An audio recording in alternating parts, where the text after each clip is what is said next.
ଆସିବେ କି ପୂର୍ବତନ ଜଙ୍ଗଲ ମନ୍ତ୍ରୀ ବିକ୍ରମ ଆରୁଖ? ବିଜେଡି ରାଜନୀତିରେ କମ୍ପନ, ଭଞ୍ଜନଗରରେ ବଡ଼ ଚର୍ଚ୍ଚା। एसीएफ सौम्य मृत्यु मामला पुणी विवाद रे तत्कालीन जंगल मंत्री विक्रम आरुख।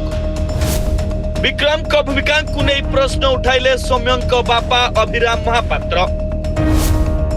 अभिराम को अभियोग चंदन काठ और चोर गैंग सह मिसिथिले मंत्री और डीएफओ।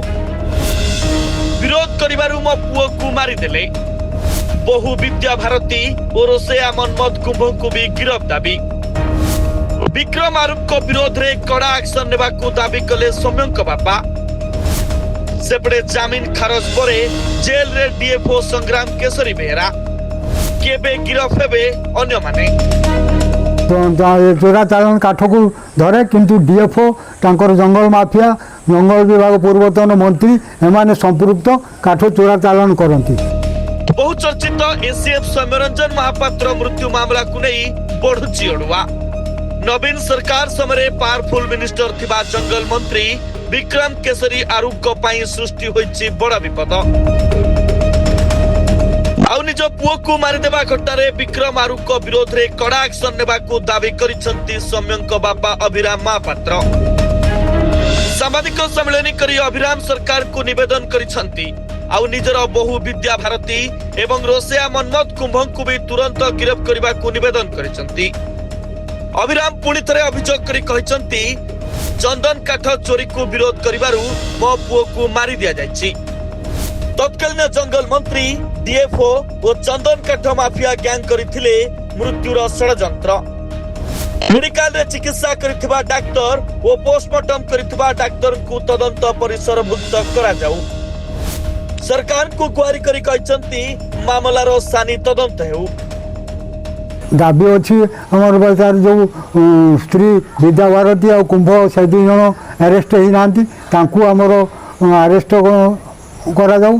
प्लस आमर जो से जवानबंदी जो मृत्युकालीन जवानबंदी निहला 10टार पुलिस वाला मजिस्ट्रेट को डाकिले 10:05 मजिस्ट्रेट आसिले किंतु जड़े तार पोस्टमार्टम रिपोर्टर 75 भाग जड़े पोड़ी जाइए तार पाकस्थल धूआं पशि जाइए तेणु सी 75 भाग पोड़ी जाइए सी किमिति पोस्टमार्टम जवानबंदी देला। डीएफओ जेल जीवा विक्रम आरुख को विरोध रे एक्शन दाबी एबे बीजेडी राजनीति रे कंपन सृष्टि करिछि। एसीएफ सौम्यरंजन को मृत्यु सारा राज्य रे दिने चहल पकाई दिथिला। पोलीरु दिल्ली जाय होइथिला जोरदार आंदोलन। परिवार लोकों को अभियोग अनुसार विवाद को आसिथिले सेतेबेलर जंगल मंत्री विक्रम केसरी आरुख।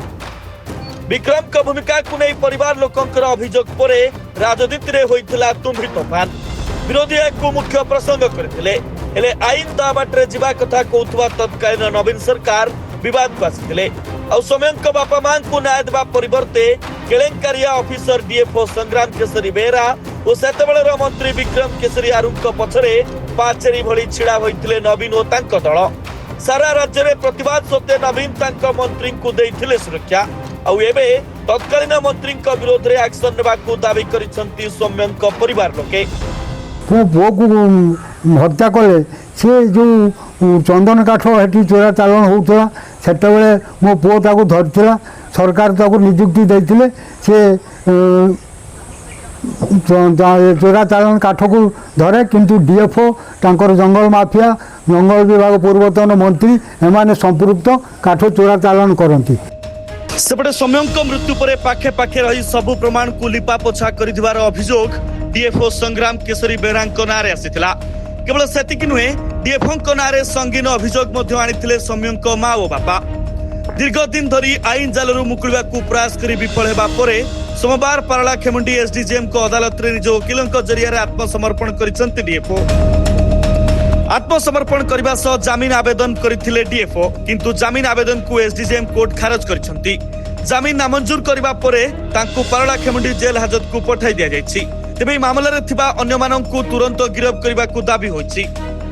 चंदन काठ पाई से विषय सरकार तदंत को आनी नांती से जंगल विभाग पूर्वतन जंगल विभाग मंत्री डीएफओ आ जंगल କଣ୍ଟ୍ରାକ୍ଟର ମାନେ ମୋ ପୁଅକୁ ହତ୍ୟା କରିଛନ୍ତି ସେ ବିଷୟ ତଦନ୍ତ ପରିସର କରୁ ଯେଉଁ ମେଡ଼ିକାଲର ଡାକ୍ତର ପୋଷ୍ଟମର୍ଟମ ଡାକ୍ତର ଏ ସମସ୍ତଙ୍କୁ ତଦନ୍ତ ଭିତରକୁ ଆଣିଲେ ଯାଇକି ପ୍ରକୃତ ନ୍ୟାୟ ମିଳିବ।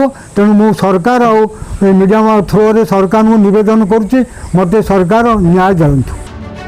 2021 ମସିହା ଜୁଲାଇ 13 ତାରିଖ ଗଜପତି ଜିଲ୍ଲାର କାର୍ଯ୍ୟରତ ଏସିଏଫ୍ ସୌମ୍ୟରଞ୍ଜନ ମହାପାତ୍ରଙ୍କର ସନ୍ଦେହଜନକ ମୃତ୍ୟୁ ଘଟଣା ସାରା ରାଜ୍ୟରେ ଚର୍ଚ୍ଚାର ବିଷୟ ପାଲଟିଥିଲା। ଏହି ଘଟଣାର ତଦନ୍ତ ପ୍ରଥମେ ପୋଲିସ ଓ ପରେ କ୍ରାଇମବ୍ରାଞ୍ଚ କରିବା ସହ ଚାର୍ଜସିଟ୍ ଦାଖଲ କରାଯାଇଥିଲା। ଗିରଫ ଏଡ଼ାଇବା ପାଇଁ ଏସିଏଫ୍ ସୌମ୍ୟରଞ୍ଜନଙ୍କ ସ୍ତ୍ରୀ ବିଦ୍ୟା ଭାରତୀ ଓ ଡିଏଫ୍ଓ ଏବଂ ରୋଷେୟା ମନ୍ମଥ କୁମ୍ଭ ଆଗୁଆ ଜାମିନ ପାଇଁ ହାଇକୋର୍ଟରେ ଆବେଦନ କରିଥିଲେ ମଧ୍ୟ ତାହା ନାକଚ ହୋଇଥିଲା। ଫଳରେ ବାଧ୍ୟ ହୋଇ ଆଜି ଡିଏଫ୍ଓ ସଂଗ୍ରାମ ବେହେରା କୋର୍ଟରେ ଆତ୍ମସମର୍ପଣ କରିଛନ୍ତି। ତେବେ ଡିଏଫ୍ଓ ଜେଲ୍ ଗଲା ପରେ ବିବାଦକୁ ଆସିଥିଲେ ତତ୍କାଳୀନ ମନ୍ତ୍ରୀ ବିକ୍ରମ କେଶରୀ ଆରୁଖ। ଆଉ ତାଙ୍କ ବିରୋଧରେ ହେବ କି କାର୍ଯ୍ୟାନୁଷ୍ଠାନ? ଆଉ ଏହି ମାମଲାରେ ସାନି ତଦନ୍ତ ପାଇଁ ଏବେ ସୌମ୍ୟଙ୍କ ବାପା ଦାବି କରିବା ପରେ ରାଜ୍ୟ ଓ ରାଜନୀତିରେ କମ୍ପନ ସୃଷ୍ଟି ହୋଇଛି। ସରକାରରୁ ଯିବା ପରେ ପ୍ରତ୍ୟେକ କଥାରେ ତଦନ୍ତ ଦାବି କରିଥିବା ବିଜେଡିର ଦୋହରା ଚରିତ୍ର ଏବେ ପଦାକୁ ଆସିଛି। Report Nandi live.